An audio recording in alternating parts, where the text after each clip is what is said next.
العليم من الشيطان اللعين الرجيم. بسم الله الرحمن الرحيم.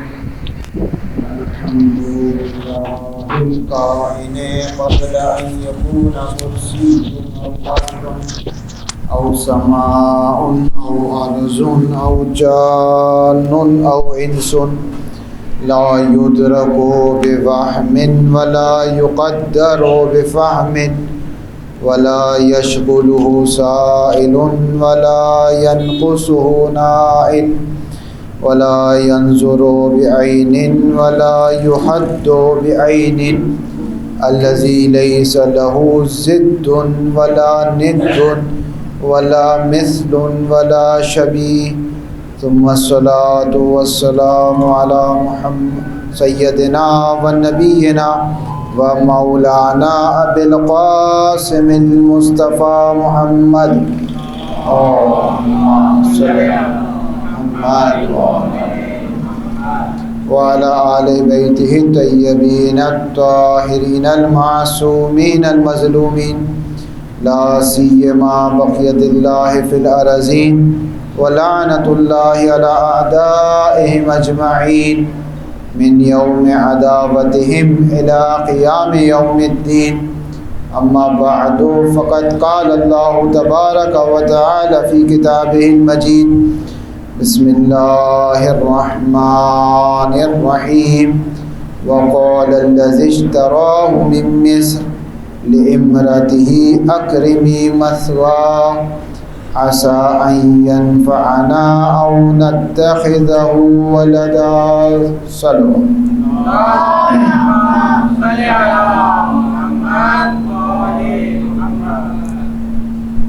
ہماری گفتگو پہ توفیق پروردگار متعال یہاں تک پہنچ چکی تھی کہ حضرت یوسف مصر کے بازاروں میں حضرت یوسف کو بیچ دیا گیا اور چند عدد سکوں کے عوض چند عدد دراہم کے عوض حضرت یوسف کو بیچ دیا گیا اور دنیا کی پستی کے لیے دنیا کی حقارت کے لیے یہی کافی ہے کہ اس دنیا میں یوسف جیسے نبی زادے اور یوسف جیسے ولی خدا کو بازاروں میں بیچ دیا جاتا ہے. لیکن جس شخص نے حضرت یوسف کو خریدا وہ عزیز مصر تھا، جیسے آج ہم کہتے ہیں جسے وزیر اعظم کہتے ہیں، وہ زمانے کا عزیز مصر تھا. اس نے جیسی حضرت یوسف کو خریدا وقال الذی اشتراه، جس نے حضرت یوسف کو خریدا اس نے کہا لامرأته، اپنی بیوی سے کہا اکرمی مثواہ، کہ دیکھو اسے کوئی معمولی غلام نہ سمجھنا، اس کا احترام کرنا. عسى ان ينفعنا او نتخذ ولدا، کہ شاید ہمیں اس سے کوئی فائدہ پہنچ جائے یا شاید ہم اسے اپنا بیٹا بنا لیں، کیونکہ عزیز مصر کا کوئی بیٹا نہیں تھا، اس کی کوئی اولاد نہیں تھی. تو جب اس نے حضرت یوسف کو خریدا تو ایک طرف حضرت کی سیرت، صورت، خوبصورتی، ایسا چہرہ کہ انسان جب ایسے خوبصورت چہرے کو دیکھتا ہے تو اس نے اپنی بیوی سے کہا کہ اسے کوئی معمولی غلام نہ سمجھنا. اور کہتے ہیں کہ خریدنے کے بعد اور گھر تک پہنچنے میں ایک جملہ شاید اس نے حضرت یوسف سے کہا ہو جس کا جواب اس نے سنا تو سمجھ گیا کہ کوئی معمولی شخصیت نہیں ہے. بعض اوقات ضرورت نہیں ہوتی کہ ہم بہت بڑی تقریر کریں، بہت لمبی چوڑی گفتگو کریں، انسان 10 گھنٹے 20 گھنٹے بات کرے، اس کی زبان سے ایک جملہ ادا ہوتا ہے اور اس کی شخصیت واضح ہو جاتی ہے. اسی لیے امیر المومنین حضرت علی ابن ابی طالب علیہ الصلوۃ والسلام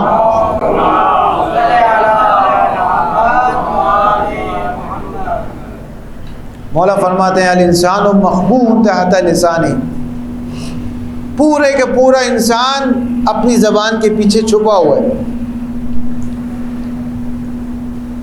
انسان چھپا ہوا ہے، اپنی زبان کے پیچھے چھپا ہوا ہے. جیسے ہی بولتا ہے صرف الفاظ ادا نہیں ہوتے، اس کی پوری شخصیت بھی باہر آ رہی ہوتی۔ بعض اوقات آپ دیکھیں بہت ہی اچھا دیکھنے میں 3 پیس سوٹ پہنا ہوا ہے، نئے نئے برانڈ کے کپڑے پہنے ہوئے، آپ جیسے ہی اسے گفتگو کرتے ہیں آپ سمجھ جاتے ہیں کہ نہیں اس کو چھوڑو، اس سے کیا بات کریں، اس کی تو باتوں میں تکبر ظاہر ہو رہا ہے، اس کی باتوں میں بچپنا ہے۔ تو انسان پورے کا پورا انسان اپنی زبان کے پیچھے چھپا ہوا، جیسے ہی بولتا ہے صرف الفاظ اس کے نہیں نکلتے، اس کی شخصیت باہر آ جاتی، سمجھ میں آ جاتا ہے۔ تو ایک جملہ ادا کیا حضرت یوسف نے، عزیز مصر کو پوری شخصیت سمجھ میں آ گئی، کہتے کوئی عام شخص نہیں، ورنہ غلام تو عام ہوتے، غلام کو انسان کیوں خریدتا ہے؟ عزیز مصر کیوں آیا تھا؟ کیا کرنے آیا تھا؟ بازار غلام خریدنے آیا تھا، غلام کے پیسے دیے اس نے، بازار تک غلام خریدنے آیا، گھر آیا تو کہتے ہیں یہ غلام نہیں ہے، شاید ہم اسے اپنا بیٹا بنا لیں۔ اتنی سی دیر میں اتنا تبدیل ہو گیا، وہ متاثر ہو گیا، حضرت یوسف کی گفتگو سے متاثر ہو۔ بعض اوقات انسان ایک بات کہتا ہے، سامنے والا کہتا ہے بس یہ بہت کتنی اچھی باتیں کرتا ہے، کتنی اچھی گفتگو ہے اس کی، تو وہ متاثر ہو گیا۔ اور ہے ایسے غلام، جیسے کہ ایک آقا نے اپنے غلام سے پوچھا، غلام کو خریدا، خریدنے کے بعد پوچھا میں تمہیں کہاں رکھوں؟ گھر ہوتا ہے نا، گھر میں انسان سرونٹ کوارٹر بناتا ہے، یا بعض اوقات چوکیدار اور غلام کو ایسے ہی کہتے ہیں تم باہر رہو۔ تو آقا نے غلام سے کہا میں تمہیں کہاں رکھوں؟ گھر کے کس حصے میں رکھوں؟ کہتے جہاں آپ کی مرضی۔ کہتے تمہیں کیا کھلاؤں؟ کہتے جو آپ کی مرضی۔ کہتے تمہیں کیا پہناؤں؟ کہا جو آپ دے دیں گے میں پہن لوں گا۔ کہا نہیں بتاؤ کیا کھانا چاہتے ہو؟ کہا جو دیں گے کھا لوں گا، نہیں دیں گے تو نہیں کھاؤں۔ کہا نہیں بتاؤ کہاں رہنا چاہتے ہو؟ کہا جہاں رکھیں گے رہ جاؤں گا، کہیں نہیں رکھیں گے میں آسمان کے نیچے رہوں۔ تو وہ آقا رونے لگا، تو کہا رو کیوں رہے؟ کہا تم نے مجھے توحید سکھا دی۔ کہا انسان کو خدا کے سامنے ایسے ہی ہونا چاہیے، خدا جہاں جو تو دے گا میں وہ کھاؤں، جو تو پہنائے گا میں وہ پہنوں گا، جہاں تو رکھے گا میں رہوں گا، خدایا میں تیرا بندہ ہوں۔ یہ غلام ایک بات اس کی غلام نے ایک بات اس کے آقا کو توحید یاد۔ تو بعض اوقات ہوتا ہے انسان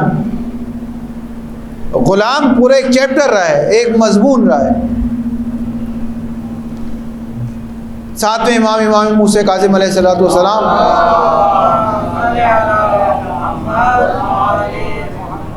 اب دیکھیں غلام ہے، کنیز ہے، لیکن انسان میں ہوشیاری ہونی چاہیے۔ جیسے ابھی ہمارا افطار میں دسترخوان لگائے گئے، جہاں افطار ہوتی ہے انسان دسترخوان لگاتا ہے، جی سالن ہے، مختلف چیزیں، جیسے ہی دسترخوان لگا تو وہ کنیز سالن لے کر آئی اور وہ سارا سالن امام پر گر گیا۔ ایک قطرہ بھی اگر میرے کپڑے پہ گر جائے تو مجھے تو وہ ہوگا آپ نے خراب کر دیا میرا کپڑا۔ اچھا وہ کنیز کو نہیں معلوم تھا، ظاہر ہے انسان غلام کنیز بدلتے رہتے تھے، پورا کا پورا سالن امام کے کپڑوں پہ گر گیا۔ اس نے فوراً کہا والکاظمین الغیظ، خدا کے بندے تو وہ ہیں جو غصے کو پی جاتے ہیں۔ تو امام نے فرمایا میں نے غصے کو پیا نہیں، فقط میں تجھے اللہ کی راہ میں آزاد بھی کر دیتا ہوں۔ ایک چھوٹی سی بات، انسان بعض اوقات ایک بات کرتا ہے سامنے والا خوش ہو جاتا ہے، اس لیے انسان اپنی زبان کے پیچھے چھپا ہوا ہے۔ بہت سنبھل کر، بہت غور کر کے، بہت سوچ فکر کے بعد انسان کو بات کرنی چاہیے۔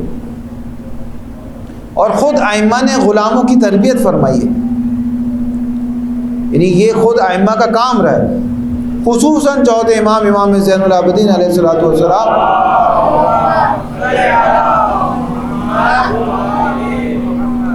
ہزار غلاموں کو خریدتے، امام ان کی تربیت فرماتے، انہیں دین سے آشنا فرماتے، انہیں معارف الہی، معارف تشیع، دعائیں، تفاسیر ان کو یاد فرماتے، پھر آزاد کر دیا کرتے تھے، پھر دوسرے غلام خریدتے، ان کی تربیت فرماتے، پھر انہیں آزاد کر دیا کرتے۔ ورنہ عرب میں غلام پڑھے لکھے نہیں ہوتے تھے، بالکل ہی صرف جیسے مزدوری کا طبقہ ہے وہ اس کے لیے غلام ہوتے تھے، مزدور بننے کے لیے، سامان اٹھوا لیں آپ ان سے، کام کروا لیں، 18 گھنٹے کام کروا لیں، وہ اس کے لیے غلام ہوتے تھے۔ اگر آپ ان سے پوچھیں کہ دائیں کیا ہوتا ہے بائیں کیا ہوتا ہے تو وہ نہیں بتا سکیں گے دائیں کیا ہوتا ہے بائیں کیا ہوتا ہے، اتنے ذہنی طور پہ اتنے پسماندہ ہوتے ہیں، پڑھے لکھے نہیں ہوتے۔ بنیادی الف بے کے سوال آپ کریں اس کو نہیں آتا، لکھنے نہیں آتا، پڑھنے نہیں آتا، کہنے نہیں آتا۔ لیکن جب امام کے پاس آتے کچھ عرصے رہتے، اب جب امام کے پاس واپس جا رہے ہوتے، امام جب خدا کی راہ میں آزاد کرتے تو کوئی غلام مفسر قرآن بن کے جا رہا ہوتا، کوئی مفسر صحیفہ سجادیہ بن کے جا رہا ہوتا، کوئی توحید یاد کروا رہا ہوتا، کوئی لوگوں کو کیا، یعنی کہاں سے کہاں امام پہنچا دیتے۔ ابتدائی لیول کے ابتدائی درجے کے انسان کو اعلیٰ درجے کے انسان بنا دیتے۔ تو غلام کا ایک تصور رہا ہے، جیسے ہی حضرت یوسف کو عزیز مصر اپنے گھر لایا، اپنی بیوی سے کہا کہ خبردار اسے غلام مت سمجھنا، اسے معمولی غلام نہ سمجھنا، اکرمی، اس کا احترام کرنا، اس کا احترام کرنا، عسى ينفعنا، ہو سکتا ہے ہم اس سے فائدہ اٹھائیں، او نتخذ ولدا، یا نہ فائدہ تو چھوٹی چیز ہے، ہم اسے اپنا بیٹے ہی بنا لیں، اس کی خود کی کوئی اولاد نہیں تھی۔ پروردگار فرما رہے وَكَذَلِكَ مَكَّنَّا لِيُوسُفَ فِي الْأَرْضِ، اس طریقے سے ہم نے یوسف کو زمین میں ایک پناہ عطا کر دی، ایک جگہ عطا کر دی، ایک مکان عطا کر دیا، ایک جائے پناہ عطا کر دی۔ اب تک یوسف بھائیوں کے ذریعے کبھی کنویں میں تھے، کنویں کے ذریعے کبھی کاروان لا رہا تھا حضرت یوسف کو بازاروں میں بیچنے لا رہا تھا۔ اب پروردگار فرماتا ہے کہ ہم نے یوسف کو مکن یوسف، ہم نے یوسف کو ایک مکان عطا کر دیا، ایک جائے پناہ عطا کر دیا۔ وَلِنُعَلِّمَهُ مِن تَعْوِيلِ الْأَحَادِيثِ، اور احادیث اور خوابوں کی تعبیر، بلکہ تعبیر سے بڑھ کر تعویل کا علم عطا کیا۔ تعویل کا ہم نے علم عطا کیا حضرت یوسف کو۔ واللہ غالب علی امرہ، اللہ اپنے امر پر غالب ہے، ولکن اکثر الناس لا یعلمون، لیکن زیادہ تر لوگ اس بات کو نہیں سمجھتے۔ ہونا وہی ہوتا ہے جو خدا چاہتا ہے، جو بھائیوں نے چاہا تھا وہ نہیں ہوا، جو کاروان نے چاہا تھا وہ نہیں ہوا، جو عزیز مصر نے چاہا تھا وہ نہیں ہوا، جو زلیخا نے چاہا تھا وہ نہیں ہوا، جو خدا نے چاہا تھا وہ ہوا۔ تو ہوتا وہی ہے جو خدا چاہتا ہے۔ وَلَمَّا بَلَغَ أَشُدَّهُ آتَيْنَاهُ حُکْمًا وَعِلْمًا، اور جب حضرت یوسف رشد تک پہنچ گئے، شدید ہو گئے، جسمانی اعتبار سے، روحی اعتبار سے اس قابل ہو گئے، اس مرتبے پر آ گئے کہ امام نے بیان فرمایا اس سے مراد 18 سال ہے۔ جب حضرت یوسف 18 سال کے ہو گئے تو ہم نے انہیں علم بھی عطا کیا اور حکمت بھی عطا کی، اور حکمت سے مراد نبوت ہے یہاں پر، کہ ہم نے یوسف کو نبی بھی بنا دیا اور علم بھی عطا کیا، اور خواب کی تعبیر اور تعویل کا علم بھی ہم نے عطا کیا۔ جو کچھ عطا ہو رہا ہے وہ وہاں سے عطا ہو رہا ہے، چھوٹی سی چھوٹی چیز ہو یا بڑی سے بڑی چیز ہو، جو کچھ عطا ہو رہا ہے وہ خدا کی بارگاہ سے عطا ہو رہا ہے۔ وَكَذَلِكَ نَجْزِي الْمُحْسِنِينَ، اور ہم محسنین پر ایسے ہی عطا کرتے ہیں، اسی طرح محسنین کو جزا عطا کرتے ہیں۔ اب اس کے بعد وہ مرحلہ آتا ہے کہ قرآن فرماتا ہے وَرَاوَدَتْهُ الَّتِي هُوَ فِي بَيْتِهَا،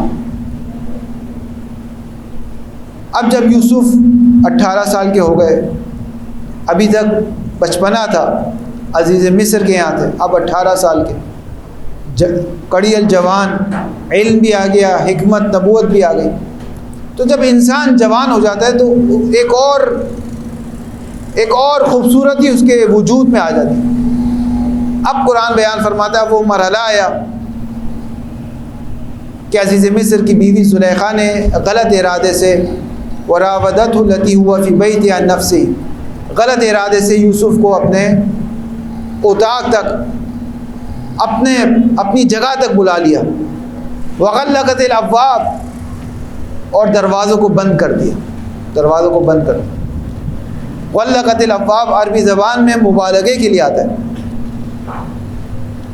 ایک بار میں کہتا ہوں کہ قتل زیدن، زید نے قتل کیا، زید نے کسی کو قتل کر دیا، اور ایک بار میں کہتا ہوں قتل زیدن، زید نے ٹکڑے ٹکڑے کر کے قتل کیا۔ یہاں پر قرآن یہ نہیں فرما رہا کہ دروازے بند کر دیے، قرآن فرما رہا ہے وغلقت الابواب، یعنی جتنے بھی دروازے تھے، 7 دروازے ساتوں کے ساتوں بند کر دیے، یعنی بھاگنے کا راستہ کوئی نہیں، اور ہر دروازے پہ مختلف کنڈیاں لگائی گئی، مختلف تالے لگائے گئے کہ ہر طرف سے حضرت یوسف کو گھیر لیا گیا، اور اس کے بعد جس جگہ وہ خود تھی، جس اتاق میں جس جگہ وہ خود تھی، وہاں حضرت یوسف کو بلا لیا، اور اس کے بعد پروردگار فرماتا ہے وقالت حیت لک، اور وہ کہتی ہے آؤ یوسف آؤ، تمہارے لیے میں نے سب آمادہ کر کے رکھا۔ جیسے حضرت یوسف نے یہ دیکھا قال معاذ اللہ، کہا میں خدا کی پناہ میں جاتا ہوں، میں خدا کی پناہ میں جاتا ہوں۔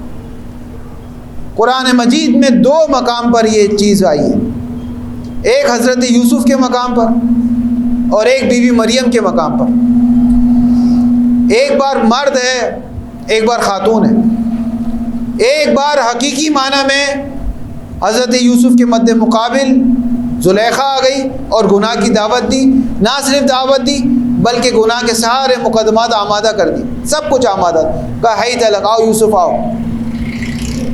اور ایک بار بی بی مریم، وہاں پر حقیقت میں تو فرشتہ تھا، وَأَرْسَلْنَا إِلَيْهَا رُوحَنَا وَتَمَثَّلَ لَهَا بَشَرًا سَوِيًّا، ہم نے مریم کی جانب اپنے ایک فرشتے کو، ایک روح کو بھیجا جو مریم کے سامنے ایک جوان کی، ایک بشر کی صورت میں حاضر ہو، لیکن بی بی مریم نے جیسے دیکھا ایک جوان کھڑا ہوا۔ یہاں حضرت یوسف کو گناہ کی دعوت دی گئی، وہاں بی بی مریم نے دیکھا میرے سامنے ایک جوان کھڑا ہوا ہے، دونوں نے ایک ہی کام کیا، دونوں نے ایک ہی کام کیا۔ قرآن سمجھانا چاہتا ہے چاہے مرد ہو یا خاتون ہو، اگر وہ گناہوں کی دلدل اور شہوت کے گرد گھوم جائیں، اگر ان کے درمیان، ان کے اطراف میں ایک گناہ کو قائم کیا جائے تو دونوں نے ایک ہی کام کرنا ہے، دونوں نے ایک ہی کام، اور وہ کیا کام ہے؟ حضرت یوسف نے کہا قال معاذ اللہ، بی بی مریم نے کہا قالت انی اعوذ بالرحمن منک ان کنت تقیا، حضرت یوسف نے کہا کہ میں خدا کی پناہ میں جاتا ہوں، بی بی مریم نے بھی کہا کہ میں تجھ سے رحمان کی پناہ میں جاتی ہوں۔ انسان جب خدا کی پناہ میں چلا جاتا ہے تو اب خدا کے ہاتھ میں بات ہے۔ دیکھیں ابھی خاندان میں بعض اوقات ایسا ہوتا ہے، بعض اوقات باپ بچے کو مار رہا ہوتا ہے یا پیار سے یا کچھ بھی کر رہا ہوتا ہے، سختی کر رہا ہوتا ہے، بچہ دادا کے پاس چلے جاتا ہے بھاگ کے، دادا کے، اب دادا کی پناہ میں آ رہا، اب باپ بھی کچھ نہیں کر سکتا، کہتے نہیں یہ دادا کے پاس ہے۔ تو انسان مصیبت کے وقت پناہ ڈھونڈتا ہے، مصیبت کے وقت بارش آتی ہے سائے میں چلے جاتا ہے کہ بارش سے بچ جاؤں گا۔ شہوت ایک مصیبت ہے، حرام راستہ ایک مصیبت ہے، اور جیسے ہی حضرت یوسف نے دیکھا کہ میں تو چاروں طرف سے گر گیا ہوں، انہوں نے تو ہر دروازے، کتنا بڑا محل ہوتا ہے، محل کے سارے دروازے بند، وغلقت الابواب، شدت کے ساتھ بند کیے گئے۔ ایک بار ہوتا ہے اب یوں بند کر دیتے ہیں، ایک بار ہوتا ہے اب تالے لگاتے ہیں، اس میں شدت کے ساتھ بند کرتے ہیں۔ اور یہاں بھی مریم نے دیکھا کہ میرے سامنے ایک جوان آ کر کھڑا ہو گیا، تو دونوں نے جو فوراً کام کیا وہ کام خدا کی پناہ میں جاتا، اب خدا کے ہاتھ میں ہے، یہ بہت بڑی بات ہے، اور اس کے علاوہ اور کوئی راستہ نہیں ہے، یہ ایک ہی راستہ ہے۔ اگر انسان اپنے تقویٰ پہ بھروسہ کرے کہ نہیں مجھے کچھ نہیں ہوتا، میں تو بچ جاؤں گا، میں تو ماشاءاللہ بڑی نمازیں پڑھتا ہوں، میں تو عزاداری کرتا ہوں، میں نے بہت عزاداری کی ہے، میں نے بڑی زیارتیں کی ہے، میں بہت بار حج پر گیا ہوں، میں نے ہزاروں روپے صدقے دیے، مجھے کچھ نہیں ہوتا، وہ سب سے زیادہ اس میں گرفتار ہو جائے گا۔ کبھی بھی اپنے اوپر بھروسہ نہ کیجیے گا میں بچ جاؤں گا، نہ اپنے علم پر، نہ اپنی عبادات پر، نہ اپنی عزاداری پر، نہ کسی چیز پہ بھروسہ نہیں۔ اگر بھروسہ کرنا، قال معاذ اللہ، خدا تیری پناہ میں آ رہا ہوں، خدا تیری پناہ میں آ رہا ہوں، تو مجھے بچا لے، اگر تو نے بچایا تو میں اب بچوں گا، اگر تو نے نہیں بچایا تو میں نہیں بچ سکتا۔ اسی لیے پروردگار نے فقط حضرت یوسف کے لیے یہ نہیں کھولا، بلکہ آج بھی کوئی جوان مرد یا عورت مصیبت کے وقت، شہوت کے وقت خدا کی پناہ میں جائے گا، وَمَن يَتَّقِ اللَّهَ يَجْعَل لَّهُ مَخْرَجًا، جو بھی تقوی الہی اختیار کرے گا ہم اس کے لیے دروازے کھول دیں گے۔ ہر شخص کا الگ الگ طریقے سے ہوگا۔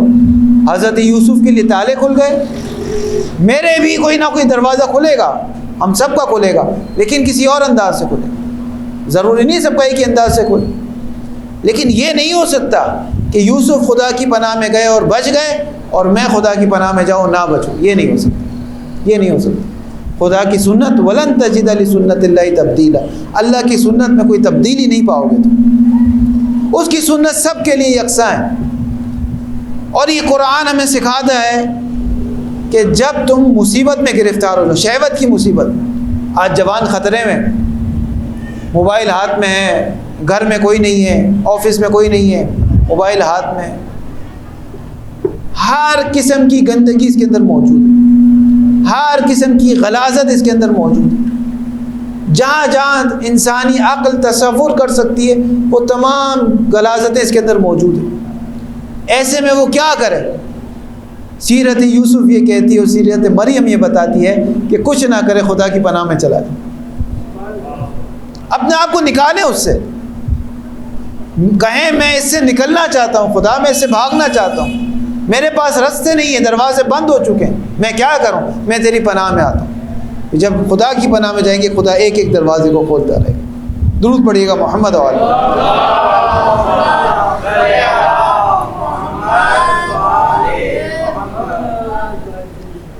قال معاذ اللہ، جیسے ہی گناہ کی دعوت دی گئی، ہی تلک یوسف آؤ، کوئی جواب نہیں دیا، کوئی کلام نہیں کیا۔ یہ دیکھیں قرآن مجید، قرآن ہدایت انسان ہے اور ہدایت بشر کے لیے، گفتگو نہ کریں ایسے موقع پر۔ آج جو معاشرہ ہے، کوئی مرد کسی خاتون کو، کوئی خاتون کسی مرد کو غلط چیز کی دعوت دے، گفتگو نہ کریں اس سے، یہ نہ کہیں چلے میں اپنی بات کے ذریعے سے اسے سمجھا لوں گا، کچھ نہج البلاغہ کی باتیں کروں گا، کچھ قرآن کی باتیں کروں گا، وہ سمجھ جائے گی، یا وہ کہے، ایسا کچھ بھی نہیں ہوگا۔ جب انسان کے ذہن میں شہوت سوار ہو، اسے کچھ دکھائی نہیں دیتا، صرف ایک طریقہ ہے، نہ اس سے کوئی بات کرے، نہ اس سے کوئی گفتگو کرے، کہ بس خدا میں تیری پناہ میں آ گیا، بس اس کا ایک ہی حل ہے، اس کے علاوہ کوئی حل نہیں ہے، اس کا ایک ہی حل ہے۔ اس کے بعد انہ ربی احسن مثوایا، کہ میرے پروردگار نے تو مجھے سب کچھ عطا کیا ہے، میرے خدا نے مجھے سب کچھ عطا کیا، میں خدا کے سامنے کیسے یہ غلط کام انجام دے سکتا ہوں؟ کیونکہ بعض تاریخ میں یہ ہے کہ حضرت یوسف جب ڈر رہے تھے، ظاہر انسان گناہوں سے، مومن گناہوں سے گھبراتا ہے، تو زلیخا نے وہ جو ایک بت تھا اس کے اوپر چادر ڈال دی اور کہا کہ اب تمہیں خدا نہیں دیکھ رہا۔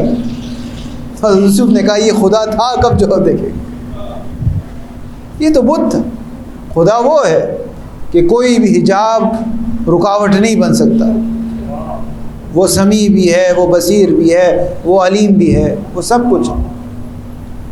اس وقت زلیخا کو بھی پتہ چل گیا کہ یوسف مسلمان ہے، یوسف ہمارے مذہب کا نہیں ہے، لیکن شہوت نہ مذہب دیکھتی ہے۔ یہ بہت عجیب چیز ہے، میں ممبر پر ہوں، اس سے زیادہ گنجائش نہیں کہ میں کھل کر بیان کروں، کچھ بھی انسان کو نہیں سوچتا، اس وقت کچھ بھی نہیں سوچتا، صرف ایک چیز ہے کہ وہ انسان کہے بس میں خدا کی پناہ میں جاتا ہوں۔ اِنَّهُ لَا يُفْلِحُ الظَّالِمُونَ، اور ظالمین کبھی فلاح نہیں پاتے، کبھی ان کو فائدہ نہیں پہنچتا۔ پروردگار کہتے ہیں یہ معاملہ اتنا سنگین تھا، وَلَقَدْ حَمَّتْ بِهِ وَحَمَّ بِهَا، زلیخا بھی آمادہ ہو گئی، یوسف بھی آمادہ ہو جاتے، لولا رأى برہان ربی، اگر اپنے رب کی طرف سے برہان اور واضح نشانیاں نہ دیکھ لیتے وہ بھی اس راہ میں بھٹک جاتے۔ یہ پروردگار کی طرف سے نشانیاں ہیں جو دیکھ رہے ہیں، اور یہ خود یہ نشانی کہ جیسے ایک بار صادق آل محمد امام جعفر صادق علیہ الصلوۃ والسلام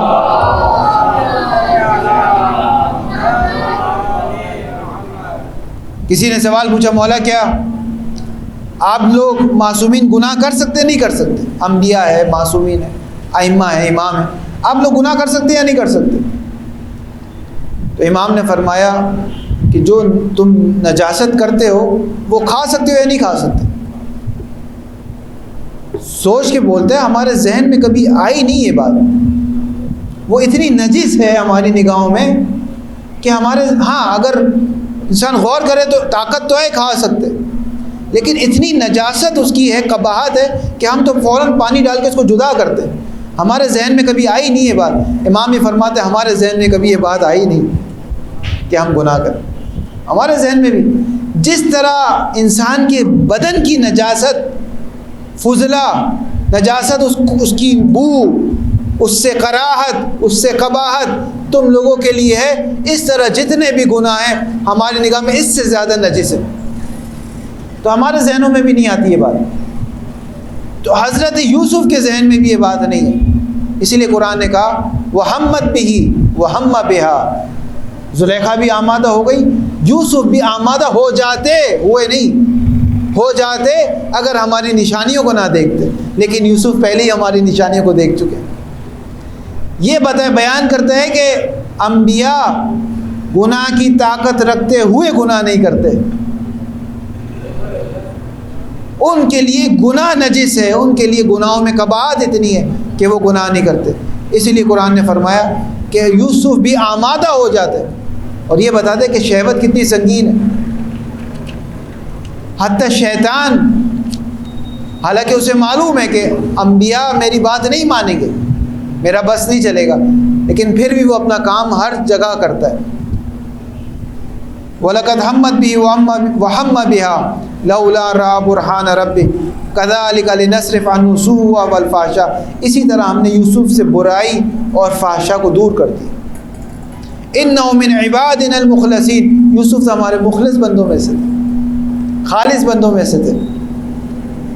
وَاسْتَبَقَ الْبَابَ وَقَدَّتْ قَمِيصَهُ مِنْ دُبُرٍ وَأَلْفَ يَا سَيِّدَهَا لَدَى الْبَابِ، اب حضرت یوسف دروازے کی سمت بڑھے، دروازے تو بند تھے، انہوں نے یہ نہیں سوچا دروازے بند ہے، انہوں نے یہ سوچا کہ پروردگار ان دروازوں کو کھول سکتا ہے۔ انسان یہ نہ سوچے کہ میں کیسے باہر آؤں گا، یہاں تو میرے لیے گناہوں کا ماحول فراہم ہو گیا۔ اچھا، ہر کسی کا گناہ کا ماحول اس کے حساب سے، اگر ایک شخص سے ہو سکتے ہے اس کی توجہات رشوت پر ہو کہ یہ تو رمضان کا مہینہ ہے، اس کا گناہ کا ماحول اس کے حساب سے ہو، رشوت ہے، بازار ہے، بازار میں جھوٹ بولنا ہے۔ اب وہ کہتے ہیں سارے دکاندار اس مال کو کہتے ہیں یہ تو باہر کا ہے، مثلا باہر کے ملک سے ہے، یہ کپڑا باہر سے آئے تو بکتے، میں تو گرفتار ہو گیا اس میں۔ اگر میں کہہ دوں گا یہ تو پاکستان کا کپڑا ہے تو کوئی نہیں خریدے گا، تو میں تو چاروں طرف سے گر گیا ہوں، اس کا یہ گرنا ہے، ہر شخص کا اس کے حساب سے گرنا ہے۔ ایسا نہیں ہے کہ سب کے ساتھ ایک ہی جیسا امتحان ہو، امتحان سب کے ساتھ ہوگا لیکن نوعیت امتحان فرق کرے گی۔ ایک عالم کو شیطان مختلف طریقے سے بہکائے گا، ایک عابد کو مختلف طریقے سے بہکائے گا۔ کبھی عابد سے نہیں کہے گا کہ عبادت نہ کر، اس کو معلوم ہے میں ناکام ہو جاؤں گا۔ عابد سے کہے گا عبادت کر، لیکن وہ دیکھ تجھ سے اچھی عبادت کر رہا ہے، اس کے دل میں ایک حسد یا ایک تکبر پیدا کر دے گا۔ اسی لیے آپ دیکھیں کہ جب شیخ سعدی کے واقعہ ہے کہ پرانے زمانوں میں کاروان جایا کرتے تھے، اور رات، آج تو جیسے بس ہے، ٹرین ہے، ہوائی جہاز میں سفر کرتے، پرانے زمانوں میں گھوڑوں پر، اونٹوں پر سفر کیا کرتے، تو رات کو وہ سرائے میں ٹھہرتے تھے، کاروان، پورا کاروان ایک سرائے، ایک ہوٹل میں آ کر ٹھہر جاتے تھے۔ تو شیخ سعدی کہتے ہیں میں اپنے والد کے ہمراہ ایک سرائے میں آ کر ٹھہرا، نماز شب کا وقت ہوا، میرے والد اٹھے، میں بھی اٹھا، انہوں نے نماز پڑھی، میں نے بھی نماز پڑھی، کیونکہ بچے کو معلوم ہے باپ کیوں اٹھا ہے۔ اگر میں موبائل یوز کروں گا میرا بچہ بھی موبائل یوز کرے گا، یہ نہیں ہو سکتا میں موبائل یوز کروں بچے سے کہوں تو کتاب پڑھ، وہ اپنے باپ کو دیکھ رہے ہیں، وہ مجھے دیکھ رہے ہیں۔ میں خود ٹی وی دیکھوں اور بچے سے کہوں نا تو قرآن پڑھ، وہ نہیں پڑھے گا، وہ مجھے دیکھے گا۔ جس کا باپ سویا ہوا تھا اس کا بچہ بھی سویا ہوا تھا، جس کا باپ اٹھ کے نماز پڑھا تھا اس کا بچہ بھی اٹھ کے نماز پڑھا تھا. بچہ اپنے باپ کو دیکھتے.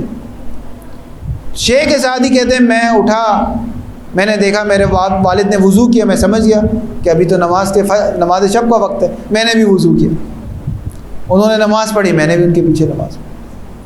پھر فجر کا وقت ہوا، انہوں نے نماز پڑھی، میں نے بھی نماز پڑھی. تو سارے کاروان والے سوئے ہوئے تھے. اکثر ایسے ہی ہوتا ہے، آج بھی ایسے ہی ہوتے، سوئے ہوئے ہوتے، نماز نہیں پڑھتے.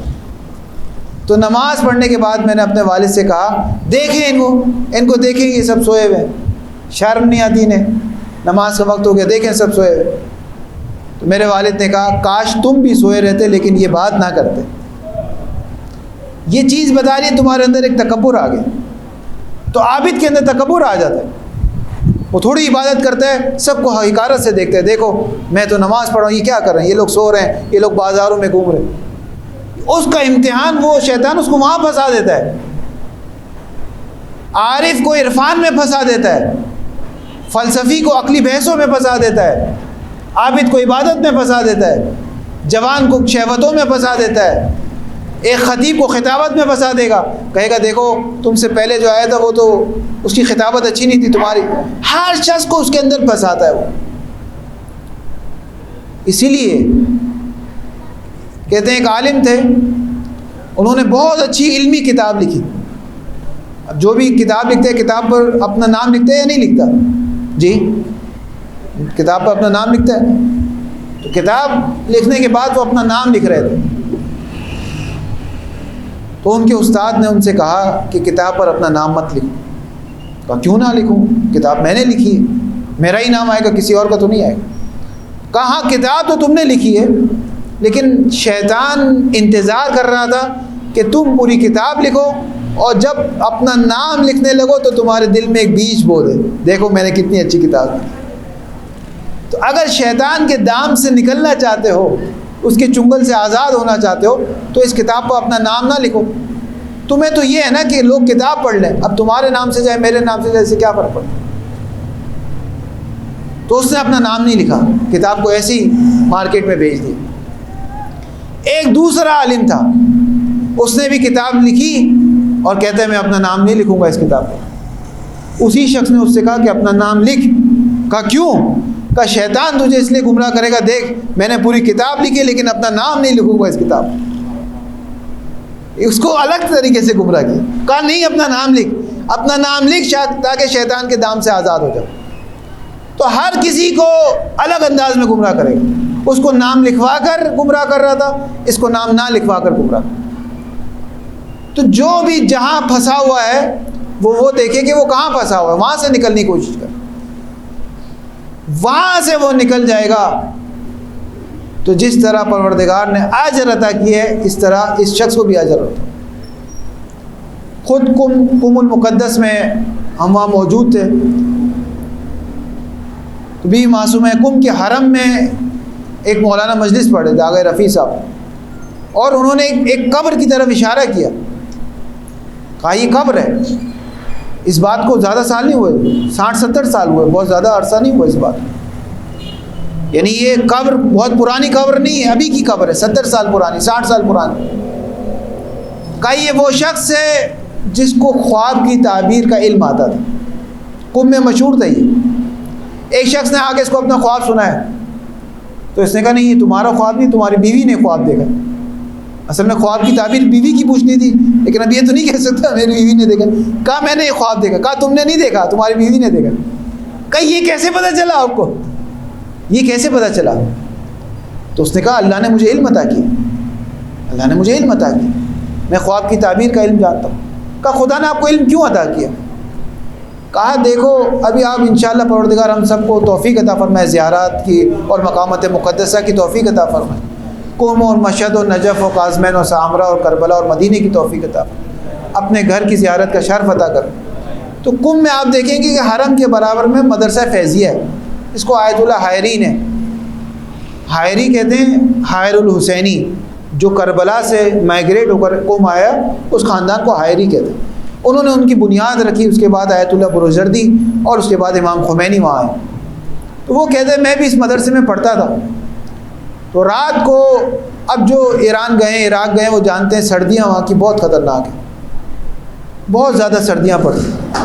کہا رات کو ہمارے دروازے پہ دستک ہوئی، میں کہا رات کو کون آ گیا؟ دیکھا ایک خاتون تھی، وہ کہہ رہی ہے کہ سردی بہت ہے اور میرے پاس کوئی پناہ نہیں، مجھے پناہ عطا کرو۔ تو میں نے کہا نہیں، میں تو طالب علم ہوں، ہمارے پاس چھوٹی سی طالب علم کا آج ویسے ہی چھوٹا کمرہ ہوتا ہے، اس زمانے میں اور بھی چھوٹا ہوتا تھا۔ تو کہا نہیں میرے پاس جگہ نہیں ہے، آپ کہیں اور جائیں۔ تو اس نے کہا اچھا پھر میں قیامت میں رسول سے تمہاری شکایت کروں کہ میں رات کو آئی اور میرے پاس کوئی بھی میرے پاس سہارا نہیں تھا، کچھ نہیں تھا۔ اب دیکھیں بعض لوگ رسول کے نام پہ بھی انسان کو دھوکہ دیتے، اہل بیت کے نام پہ بھی دھوکہ دیتے، دین کے نام پہ بھی دھوکہ دیتے، قیامت کے نام پہ بھی دھوکہ دیتے۔ اس نے کہا یہ تو بڑی مومنہ لگتی ہے، کہا آ جاؤ۔ اس نے اس کو اب ایک ہی مختصر سا کمرہ، اس نے کہا جیسے ہی میں دروازہ بند کرنے لگا تو مجھے اس کی نیت سمجھ میں آ گئی کہ وہ کیوں آئی تھی، تو میں اسی طرح دروازے سے باہر بھاگ گیا۔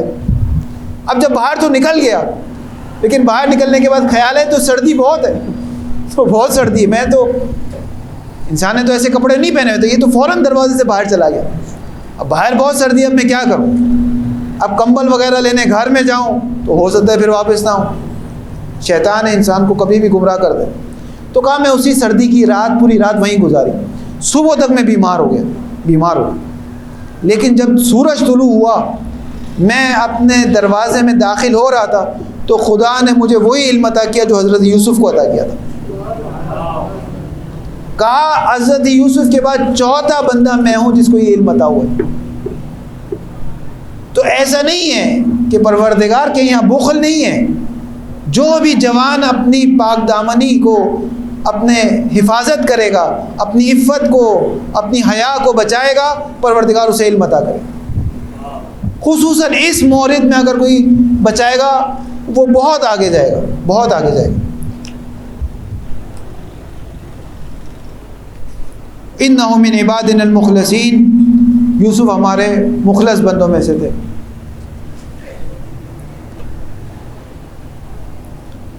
اور یہ کیسے ہو سکتا ہے کہ امیر المومنین کا ماننے والا ہو اور پاک دامن زندگی نہ گزارے؟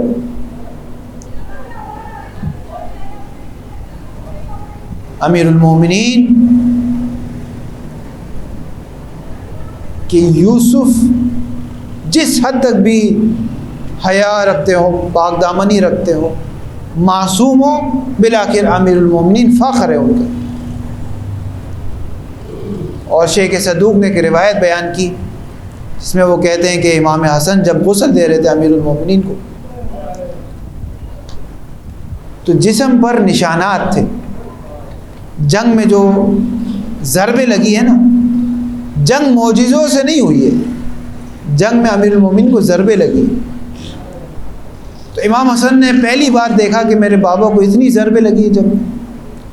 تو روایت میں کہ امام حسن نے ان زخموں کو گنا ہے، اور جب تمام زخموں کو گنا تو وہ 1000 زخم تھے جو مولا کے جسم پر تھے، 1000 زخم۔ لیکن اس 1000 زخم پر امام حسن نے گریہ نہیں کیا، افسوس نہیں کیا کہ میرے بابا کے جسم پر 1000 زخم تھے، افسوس نہیں کیا، بلکہ کہا یہ ہمارے لیے سعادت ہے کہ ہم جنگ کرتے ہیں، شہید ہو جاتے ہیں، ہمارے لیے سعادت ہے۔ 1000 زخم تھے امام علی کے جسم پر، امام حسن نے افسوس نہیں کیا، لیکن ایک زخم تھا بی بی سیدہ کے چہرے پر، امام علی بہت روئے، غسل دیتے ہوئے ایک زخم دیکھ لیا امام نے، اتنا گریہ کیا کہ سلمان کہتے ہمیں سمجھ نہیں آ رہا تھا، مولا کائنات نے ہمیں تو منع کیا سلمان آواز اونچی نہ ہو، اور خود اتنا تیز رو رہے۔ کہا ایک زخم نظر آ گیا، کہا مولا کیا ہوا؟ 1000 زخم علی کے آئے، اس پر گریہ نہیں کیا، ایک زخم سیدہ کا آ گیا، اس پر اتنا گریہ۔ کہا نہیں، یہ سیدہ محرم تھی، یہ عصمت خدا تھی، یہ عصمت علی تھی، ایک نامحرم ہاتھ اٹھا اور سیدہ کے اس انداز میں مولا نے وہ زخم دیکھ لیا، پوری زندگی روتا۔ الا لعنۃ اللہ علی القوم الظالمین وسيعلم الذين ظلموا أي منقلب ينقلبون۔ بار الہ ہمارے اس تبسل کو اپنی بارگاہ میں قبول فرما۔ بار الہ ہم سب کو خصوصاً ہمارے جوانوں کو پاک دامنی نصیب فرما۔ بار الہ ہمیں شہوتوں سے مقابلہ کرنے کی توفیق عطا فرما۔ بار الہ ہمارے نوجوان نسل کو، چاہے وہ مرد ہو چاہے وہ خواتین ہو، عفت اور حیا عطا فرما۔ بار الہ جو جو ان کی حیا کے لیے رکاوٹ بنتا ہے ان تمام چیزوں کو نابود فرما۔ بار الہ ہمیں اپنی تنہائیوں کو پاک دامن رکھنے کی توفیق عطا فرما۔ بار الہ اس مہینے کی برکت رحمت مغفرتوں کو سمیٹنے کی توفیق عطا فرما۔ جو مریض ہیں ان کو شفا کامل و عاجل نصیب فرما۔ پریشان حالوں کی پریشانیوں کو دور فرما۔ بار الہ سب سے اہم دعا ہے کہ اپنے آخری حجت ہمارے آخری امام کے ظہور میں تعجیل عطا فرما۔ ہم سب کو ان کے آوان انصار میں شمار فرما۔ ربنا تقبل منا انک انت السمیع العلیم وتب علینا انک انت التواب الرحیم برحمتک یا ارحم الراحمین۔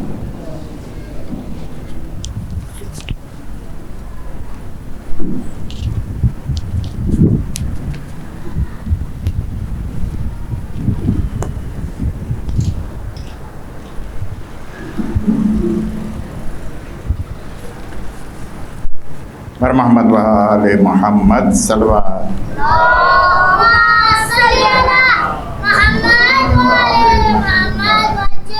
ماشاء اللہ۔ سورہ فاتحہ کی گزارش ہے اکبر علی سومانی، رباب بھائی زوجہ اکبر سومانی، اشرف النساء بنت بچو بھائی، حسن علی نشاد نورانی اور رشتہ دار غلام حسین شریف، فاطمہ بھائی محمد علی، سید حسن نواب، لیلا بھائی بنت غلام حسین، زیرہ بھائی بنت غلام حسین، حبیب علی اساریہ، امینہ بھائی کریم بھائی، انور علی رحمۃ اللہ، زرینہ بھائی غلام حسین، غلام علی رحمۃ اللہ، سغرا بھائی نظر علی، امینہ بھائی اللہ رکھا، نزیس نظر علی، حسینہ فدا حسین، منور حسین غلام علی، شبیر حسین محمد حسین غلام علی، صابرہ بنت عبد الحسین، جمال بھائی بابل بھائی وزیر، شیرین بھائی جمال بھائی وزیر، اکبر علی جمال بھائی وزیر، سکینہ بھائی نانجی، جینا بھائی حسن علی مرزا، امینہ بھائی حسن علی مرزا، اکبر علی حسن علی مرزا، قاسم علی حسن علی مرزا، سلیم اکبر علی وزیر، حیدر علی اکبر علی وزیر، معصوم علی اکبر علی وزیر، گلشن اکبر علی وزیر، فاطمہ اکبر علی وزیر، روشن بانو بنت محمد علی گیلانی، بلقیس قاسم علی مرزا، شمیم قاسم علی مرزا، مشتاق قاسم علی مرزا، سیدہ مشتاق علی، فاطمہ بھائی محمد علی کپاڑیا، سلیم غلام علی تھابر، محمد علی داود کپاڑیا، فضل عباس محمد علی کپاڑیا، زہرا فضل عباس کپاڑیا، حسینہ رحمۃ اللہ لاکھانی، علی محمد منیس ورتیجی، یاسمین منیس ورتیجی، دولت منیس ورتیجی، سغرا بانو نظر علی بادامی، حسین علی علادین پوناوالا، رقیہ بھائی محمد علی، زرینہ بھائی فاضل، معصوم علی اکبر علی وزیر، روشن بانو محمد علی گیلانی، مہدی علی رحمۃ اللہ لاکھانی، انور علی ضیاء جامنگری، نرجس نظر علی، خیر النساء، غلام حسین اساریہ، شہناز علی رضا اساریہ، فاطمہ بھائی محمد علی رحمۃ اللہ لاکھانی، جعفر علی رمضان علی، زرینہ بھائی محمد حسین مکھی، انور علی حبیب کانانی، یوسف علی حبیب کانانی، عبد الحسین حبیب کانانی، حسین علی حبیب کانانی، جینا بھائی زوجہ حبیب کانانی، عزیز فدا حسین سومانی، سکینہ بھائی شریف بابا، فضا بھائی غلام علی بابا، حیدر علی اکبر علی اور حسن علی سومانی، یوسف علی سومانی، پیار علی سومانی، حسن علی سومانی، قاسم علی سومانی، سغرا بھائی لال جی، پیر بھائی بھیم جی، غلام علی پیر بھائی، عبد الرسول پیر بھائی، مریم بھائی نور محمد، شیرین بھائی نور محمد، شیربانو پیر بھائی، اول بھائی زوجہ پیر بھائی، زہرا بھائی بنت محمد علی والجی، سکینہ بھائی زوجہ پیر بھائی، شاکر غلام حسین، خیر النساء فدا حسین، محمد حسین غلام علی، محمد علی رحمۃ اللہ پیر بھائی، سجاد محمد حسین رحمۃ اللہ علی، نور محمد راج پر، رمضان علی، نور محمد شعبان علی، نور محمد علی رضا، ہاشم بھائی، منیرہ بنت پیار علی، سراج علی، عبد الرسول، دولت ناصر علی، رضا حسین، غلام علی کانانی، اصغر علی کانجی، منصورہ عبد الرسول، بچو علی ملجم مامدانی، زینب بنت سلیمان، شیروانو رحمۃ اللہ، شیرین بھائی سلیمان راج پر، احمد علی حاجی جیراج، امیر علی احمد علی، جابر علی حاجی جیراج، فدا حسین کھوجا، نور بانو زوجہ فدا حسین کھوجا، حاجی بھائی کانجی، فاطمہ بھائی جیراج، نسیم صادق علی کبرا زوجہ صادق کھوجا، محمد علی کانجی، یوسف علی کلثوم بھائی پونجا، حیدر علی دال والا جیرس اور کھوجا فیملی کے رشتہ دار، شبیر حسین کھوجا،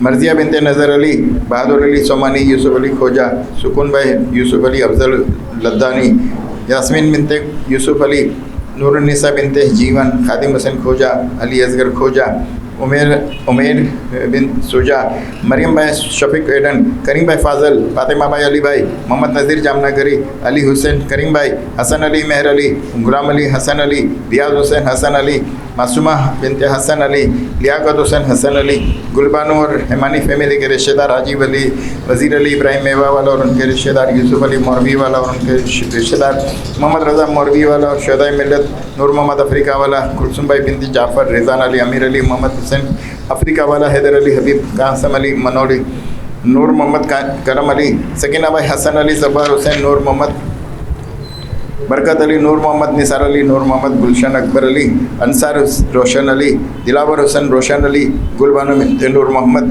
کنیز بنت رمضان علی محمد حسین رمضان علی فقیر محمد سغرا بھائی بنت موسیٰ اکبر علی فقیر محمد امینہ بھائی اکبر علی زرینہ اکبر علی کلثوم اکبر علی امیر علی پٹیل حسین علی بندے علی فضل باس کپاڑیا فاطمہ بھائی بنت محمد علی کپاڑیا فاطمہ تو زہرہ سمیہ غلام عباس برکت علی فاطمہ بھائی رجب علی امیری شابان علی بہادر علی نایانی اکبر علی حاجی والجی اور ان کے زوجہ مصرام اور ان کے رشتہ دار قاسم علی کرمانی اور ان کے رشتہ دار زوجہ محمد حسین بالو بھائی اور ان کے زوجہ علی حسین فدا حسین راجانی اور ان کے رشتہ دار قاسم علی قمر الدین وکیل سکینہ بھائی جعفر علی وکیل سلطان علی نور علی محسن علی اکبر علی دیویکا والا غلام عباس کرمانی اور ان کے زوجہ اصغر علی شیر محمد زرینہ اکبر علی علی اصغر غلام عباس برکت علی داؤدانی کلثوم بھائی بنت اکبر علی فقیر محمد سغرا بھائی زوجہ اکبر علی حسین علی جعفر علی خیر النساء رمضان علی شیر محمد کرم علی سکینہ بھائی موتی داؤد علی ککریا والا زنینہ بھائی زوجہ داؤد علی اللہ رکھا قاسم علی کلثوم بھائی دایا بھائی علی رضا داؤد علی علی حسین قاسم علی زیرہ بانو زوجہ علی محمد زرینہ بانو بنت بچو بھائی حسین علی محمد غلام عباس بابا معصومہ اللہ رکھا حیدر علی محسن علی رضا پیرانی اور ان کے رشتہ دار مرحومین طاہرہ بانو حیدر علی اور والدانہ والا رشتہ دار قاسم علی ابن جمال روشن بانو بنت خان محمد عنایت علی عبدالرسول غلام عباس علی محمد منیرہ شیر علی کنیز فاطمہ امیر علی فرزانہ روشن علی کرجت والا حاجی ڈاکٹر یوسف تھاورانی رضیہ بھائی عبد المہدی زوجہ یوسف تھاورانی علی رضا باقر علی کھیتانی محمد امین کھیتانی رجب علی بندے علی فاطمہ بھائی بنت محمد کھمجی یاسمین بنت اکبر علی زیب النساء رجب علی عبید حسین محمد حسین محسن علی حسن علی سجاد رجب علی غلام حسین سایانی زہرہ بانو بنت قاسم علی حبیب علی فدا حسین آزاد لیلہ بانو حاجی بھائی فدا حسین غلام حسین سغرا بھائی لدہ دیوجی سکینہ بھائی غلام حسین صابرہ فدا حسین بلال حسین علی رضا برکت علی شیر علی روشن علی نذیری فضا بانو شابان علی گلبانو بنت کریم کھمجی بناز علی لاکھانی فضا بانو بندے علی رجب علی سومجی اور ان کے رشتہ دار شمیم خادم حسین اور ان کے رشتہ دار حبیب علی شیر علی اور ان کے رشتہ دار شیرین بنت حسین مرچن اور ان کے رشتہ دار حیدر علی ترابی اور ان کے زوجہ محمد حسین اکبر امیر علی زبیر عبد الحسین کانانی سغرا بانو بنت حاجی بھائی امیر علی زبیر اور رشتہ دار شیربانو زوجہ عبد الحسین اور فاطمہ بھائی حاجی بھائی اور ان کے رشتہ دار زیرہ بنت حسن علی والجی جاوید وزیر علی دال والا دوست محمد لاکھانی فیروزہ بنت بچو بھائی عابدہ دوست محمد رمضان علی کھیتانی رضا حسین بادامی فضا بانو جیون زبیر بھائی اور پٹیل فیملی یوسف علی جمانی خیر النساء جمانی پارپیا دتو اور بندے علی فیملی کے رشتہ دار عابدہ بھائی عبد الحسین دیوجانی اور ساجو فیملی کے تمام رشتہ دار مرحومین تمام مہاراج گران مرحومین تمام علماء عظام مرحومین اس امام بارگاہ کے تمام ارکان اور کنان مرحومین ہم آپ سب کے مرحومین مولانا صاحب کے مرحومین اور جن کا کوئی فاتحہ پڑھنے والا نہیں رہا ان سب کے لیے سورہ مبارکۃ الفاتحہ بسم اللہ الرحمن الرحیم الحمدللہ رب العالمین الرحمن الرحیم مالک یوم الدین ایاک نعبد و ایاک نستعین اہدنا الصراط المستقیم صراط الذین انعمت علیہم غير المغضوب عليهم ولا الضالين. بسم الله الرحمن الرحيم. قل هو الله احد الله الصمد لم يلد ولم يولد ولم يكن له كفوا احد. بسم الله الرحمن الرحيم. قل هو الله احد الله الصمد لم يلد ولم يولد ولم يكن له كفوا احد. بسم الله الرحمن الرحيم. قل هو الله احد الله الصمد لم يلد ولم يولد ولم يكن له كفوا احد. اللهم اغفر للمؤمنين والمؤمنات والمسلمين والمسلمات الأحياء منهم والأموات. تابع بيننا وبينهم بالخيرات إنك مجيب الدعوات إنك على كل شيء قدير. إن الله وملائكته يصلون على النبي يا أيها الذين آمنوا صلوا عليه وسلموا تسليما.